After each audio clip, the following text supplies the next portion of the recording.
Assalamu alaikum туғандар. Қандайсыздар? Сіздер мен базарға бар туғандар. Сіздерге бүгінгі Өзгөн базарында туғандар. 7 январ күнгі Өзгөн чөп базарын тартып көрсөтүп беребиз. Чөптүн балары кандай туғандар?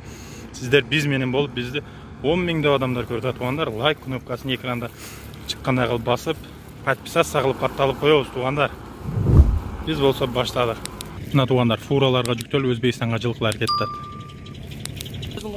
Çöptөр kançadan boldu da mына bedeler? Ya акчасы 350 га. Наргысы мына көгүрагы чака. 350 миң сомдон. 350 сомдон тугандар. Çöptөр канчадан болду таксырлар? 390 миң бердик. 390 беделер. Наргы çöpчү? Самандар канчадан болду да? Mına samanдар туғандар 200'дөн сатылыптыр. Өзгөн чөп базары 7 январ.